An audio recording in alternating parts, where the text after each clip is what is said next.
No, please. Someone help me. The water is so cold. I can't feel my legs anymore. They call her the Crystal Girl. They say she cries diamonds that should belong to them. We must get rid of her. Vera said, let's leave her in the frozen lake. Kara agreed. They hated her so much they would do anything to take what was hers. But what they didn't know was this girl's tears hold more power than they could imagine. Their cruelty will freeze the entire kingdom. Let's go back to where it all started. But before I begin, please subscribe, like, and share this story. Your support means everything to me.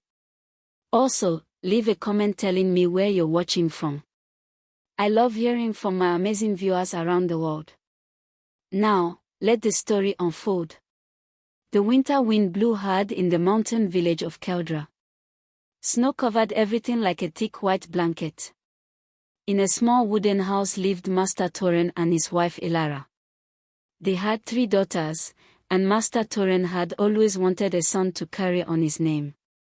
One night, Ilara climbed to the top of the highest mountain. She knelt in the snow and prayed to the mountain spirits. Please, she begged. Give me a child who will bring honor to our family. The wind stopped blowing. A figure made of ice and light appeared before her. The spirit spoke in a voice like breaking icicles. I will grant you a special child. But know this, she will be different. She will bring great change to your house. 9 months passed. Ilara gave birth to a baby girl. They named her Lisa. Lisa was not like other children. When she was born, the midwife gasped. The baby was crying, but her tears were not water. Each tear that fell from her tiny eyes turned into a small, perfect crystal. They sparkled like diamonds in the firelight. As Lisa grew older, her gift became stronger. When she was happy, her tears were clear and beautiful. When she was sad, they turned silver and cold. The village elders would whisper, the spirits have marked her. She is blessed beyond measure. But inside her own home, Lisa was not seen as blessed. She was seen as a treasure to steal. Lisa had 3 older sisters, Vera, Kara, and Mina. They were pretty girls with smooth skin and bright eyes. But their hearts were frozen solid with envy. They watched their little sister cry beautiful crystals while their own tears were just water. One morning, the sisters stood by the well drawing water. Lisa was helping them, carrying 2 heavy buckets. She moved with grace even under the weight. Look at her, Vera hissed to the others. Mother doesn't make her walk in the cold. She's afraid Lisa will cry and waste her precious tears on the ground. It's not fair, Kara spat. Her eyes burned with anger. The merchants come from 3 villages away just to see her. They bring gold coins hoping to buy 1 crystal. No one even looks at us anymore.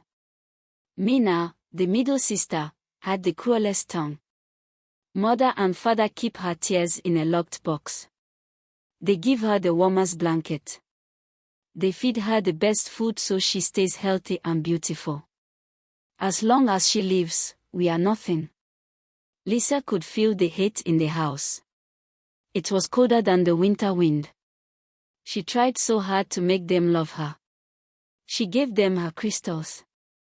She did their chores. She smiled when they were mean. But the kinder she was, the more they hated her. One afternoon, the sky was grey and heavy with snow. Lisa's father had gone to trade in the next village. Her mother was visiting a sick neighbor. The 3 sisters came to find Lisa. Sister, Vera said. Her voice sounded soft like honey, but it was poison. We found something amazing yesterday. Deep in the forest, there's a frozen waterfall. The ice is so clear you can see all the way through it.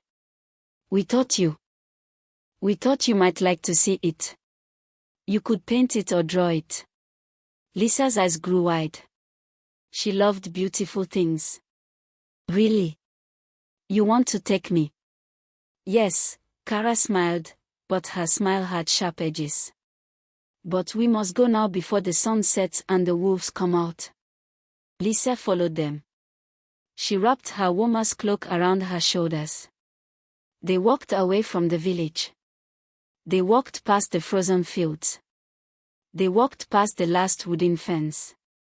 Soon they were deep in the forest. The trees were tall and covered in ice. Everything was silent except for the crunch of snow under their feet. Lisa felt fear touch her heart. It's very far, she whispered. Are you sure you know the way? Just a little further, Mina laughed. But her laugh sounded like cracking ice. They came to a clearing. In the middle was a lake. It was completely frozen over, but in the center, Lisa could see dark water moving beneath the ice. The ice there was thin and dangerous. Where is the waterfall? Lisa asked. She looked around but saw nothing. The three sisters stopped walking.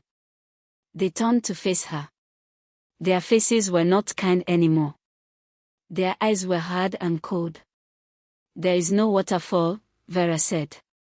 She reached out and grabbed Lisa's arm. Lisa screamed. You think you're special?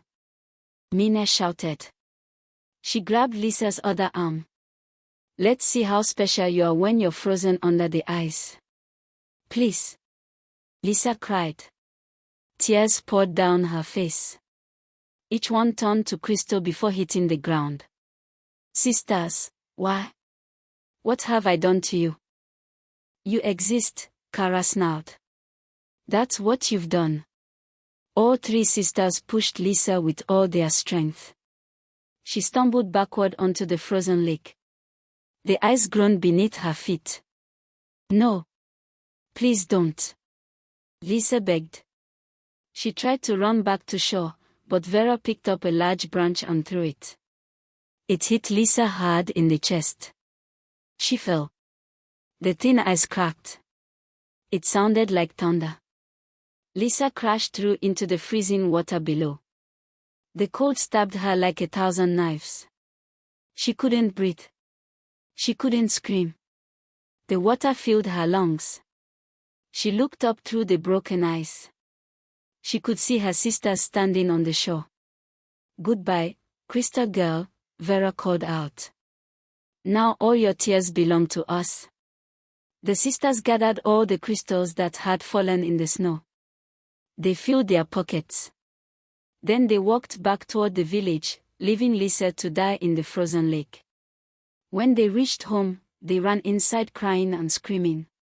A terrible accident, they wailed. Lisa wanted to walk on the frozen lake. We told her not to. But she didn't listen. The ice broke. She fell through. We tried to save her, but the water was too cold. She's gone. Their mother collapsed. Their father let out a roar of pain that shook the walls. Under the ice, Lisa was sinking. The water was black and cold. Her body was going numb. She closed her eyes. I am going to die, she thought. But then she heard a voice. It was not coming from above. It was coming from the depths of the lake. Child of tears, do not give up, the voice whispered. It sounded like wind through feathers. Suddenly, something grabbed her. Something strong. It pulled her up toward the surface. They broke through the ice together. Lisa gasped for air. She coughed and choked. She was freezing, shaking so hard her bones hurt. Hold on, the voice said.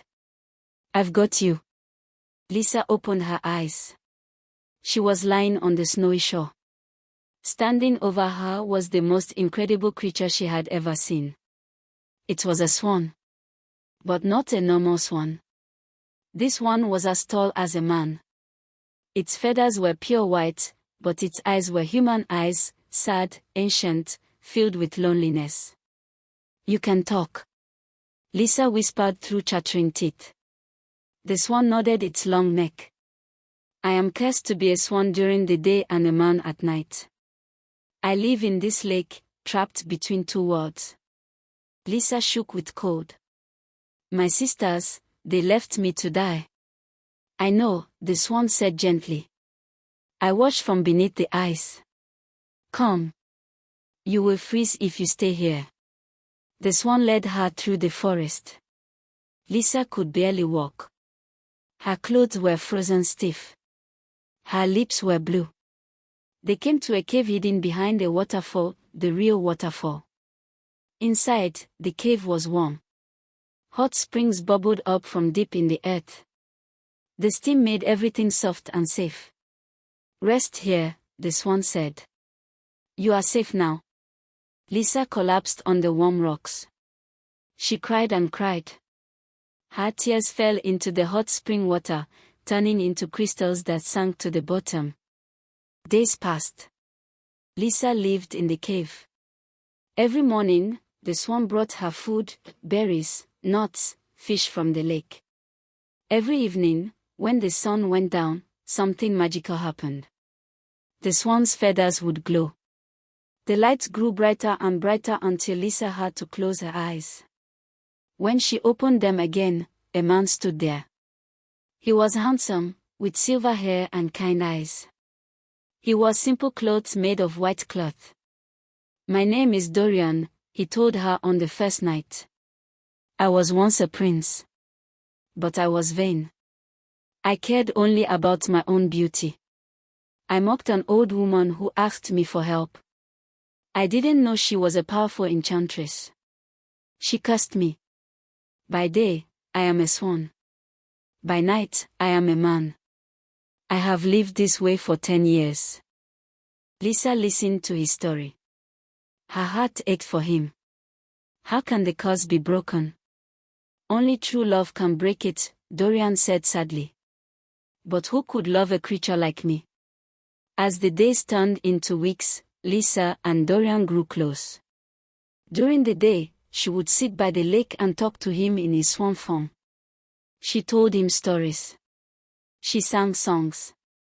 She was not afraid of him. At night, they would sit by the fire in the cave. Dorian would tell her about the stars, about the old kingdoms, about magic and wonder. He would hold her hand. He would brush her long dark hair. Lisa realized something. She didn't see a swan or a curse anymore. She saw a man with a beautiful soul. One night, Dorian was staring into the fire. Lisa, he said quietly. Why did you stay? Why didn't you go back to your village? Because you are kinder to me than anyone in my family ever was, Lisa answered. Tears filled her eyes. They fell down her cheeks and turned to crystals in her lap. You saved me. You protect me. You see me for who I am, not what I can give you. Dorian looked at her. You are the most beautiful person I have ever known. Not because of your tears. But because you have a heart that forgives, even when others betray you. Lisa's hands were trembling. She reached out and touched his face. You are not a monster, Dorian. You are good. You are kind. She stopped. She was afraid to say the words. But Dorian saw it in her eyes. I love you too, he whispered. Lisa leaned forward. She kissed him softly on the lips. The moment their lips touched, the cave filled with brilliant white light. The air hummed with power. Lisa felt warmth spread through her entire body. When the light faded, Dorian was still there. But he was different. His skin glowed. He wore royal robes made of silver thread. On his head was a crown of ice and starlight. The curse, he breathed. It's broken. Lisa's eyes filled with happy tears. The crystals that fell sparkled brighter than ever before. You freed me, Dorian said, pulling her into his arms. Your love, your pure heart, it broke the chains. They held each other for a long time. But then Lisa's smile faded. I cannot stay hidden forever. My parents think I'm dead. I need to go home. I need them to know I'm alive. Dorian nodded. Then we will go together. I will take you home. And I will make sure no one ever hurts you again. Lisa and Dorian walked out of the forest. The prince held her hand tightly. He looked strong and powerful in his royal clothes. Lisa felt like she was floating in a dream. Soon they saw the village of Keldra. They saw the houses with smoke rising from chimneys. They saw people in the marketplace. When the villagers saw Lisa, they froze in shock. "It's the crystal girl," someone shouted. "She's alive." People dropped their baskets. They ran toward her. "Lisa, you've returned." Her mother and father burst out of their house. They ran to her sobbing. They wrapped their arms around her and wouldn't let go. "My daughter," her father wept. "We thought you were gone forever." But standing behind them, near the doorway, were the three sisters. Vera, Kara, and Mina stood perfectly still. Their faces were white as snow. Their eyes were wide with horror and rage. Lisa said nothing about what they had done. She kept quiet and smiled at her parents. "How is she alive?" Mina whispered. Her voice shook with fear. "And who is that man?" Kara hissed. "He looks like royalty." She fell through the ice and found the prince. "This isn't fair. This isn't right." Dorian stepped forward. He stood tall and proud. "I am Prince Dorian of the Northern Realm. Lisa saved my life. I have come to ask for her hand in marriage. I want to take her to my palace. I want to give her the life she deserves." The three sisters felt like they would explode with jealousy. It burned inside them like fire. That night, before Lisa could leave for the palace, the sisters came to her room. Lisa was sitting on her bed, folding her clothes. She was humming softly. She looked so happy. "Sister," Vera said, stepping inside. She was hiding something behind her back, a small vial of dark liquid. "We are so very sorry for what happened. Please, can you forgive us?" Lisa turned to them. Her eyes were kind. "I forgive you. I always have. You are my sisters. I love you. Let us help you pack," Kara said sweetly. "And let us make you something to drink. You must be tired from your journey." Mina brought a cup of hot tea. "Drink this. It will warm you." Lisa took the cup. She was about to drink when she noticed something. The tea smelled strange. Bitter. Wrong. She looked at her sisters. Their eyes were too bright. Too eager. Lisa's heart grew cold. She realized the truth. They had never changed. They still wanted her dead. "No," Lisa said quietly. She set the cup down. "What?" Vera's face twisted with anger. "I said no." Lisa stood up. Tears began to fall from her eyes. But these tears were different. They were ice cold. When they hit the floor, they didn't turn into crystals. They turned into sharp pieces of ice. The temperature in the room dropped. It became freezing cold. Frost spread across the walls. The windows frosted over. "What's happening?" Kara gasped. She could see her breath in the air. Lisa looked at her sisters. Her eyes were glowing with a strange, cold light. "You left me to die in the frozen lake. You poisoned this tea. You have tried to kill me twice. And still, I offered you forgiveness." "We had to," Mina shouted. "You took everything from us." "I took nothing," Lisa said. Her voice was calm, but power crackled in the air. "I was born with a gift. That is not my fault. But you chose hate. You chose cruelty. More tears fell from Lisa's eyes. Each tear became ice. The ice spread across the floor like a living thing. It crawled toward the three sisters. No. Vera tried to run, but her feet were stuck. Ice was growing up from the floor, wrapping around her ankles. Please. Kara begged. But ice climbed up her legs, her waist, her chest. We are sorry. Mina screamed. But it was too late. The ice covered them completely. In seconds, all three sisters were frozen solid.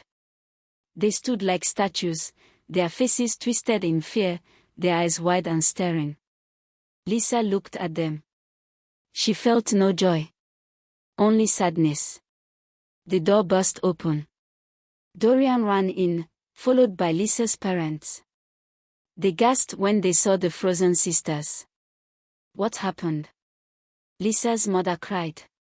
Lisa turned to her parents. Tears streamed down her face. No more tears now, not ice. They tried to kill me. Again. They put poison in the tea. They left me in the frozen lake to die. It was not an accident, Mother. It was murder. Her father's face went gray. Her mother covered her mouth with her hands. I didn't want this, Lisa sobbed. I wanted to love them. I wanted them to love me. But their hearts were too cold. And now they are ice, just like their hearts always were. Dorian put his arm around her. It's not your fault, Lisa. You defended yourself. The magic responded to their cruelty, not your anger. The next day, Dorian's guards came to the village. They carefully moved the three frozen statues. Dorian had them placed in the palace courtyard for all to see. He hung a sign above them that read, "Here stand three sisters who chose ice over love. Their frozen hearts have frozen their bodies. Let this be a lesson, cruelty will always turn cold in the end." Lisa and Dorian were married in a beautiful ceremony. Snow fell gently from the sky, but it was soft and warm, not cold and bitter. Lisa's parents moved to the palace. They lived in comfort and peace. They never stopped apologizing to their daughter for not seeing the truth sooner. Lisa used her gift to help others. She sold her crystal tears and gave the money to the poor. She built schools for children who had no homes. She made sure everyone in the kingdom felt warm and loved, no matter who they were. The three frozen sisters stayed in the courtyard. Some say that on winter nights, if you listen closely, you can hear them weeping. Their tears are ice. They will never be warm again. A diamond is beautiful, but it means nothing if the hands that hold it are stained with blood. The sun melts ice, but it cannot melt a heart that refuses warmth. If you plant seeds of hate, do not be surprised when you harvest frost. A kind heart will always find its crown. A cruel heart will always find its cage. Love sees the soul. Envy only sees the surface. Be like the crystal, clear, honest, and unbreakable from within. Thank you for watching this story. I hope it touched your heart. Please share it with someone who needs to hear it. See you in my next tale. Goodbye, dear friends.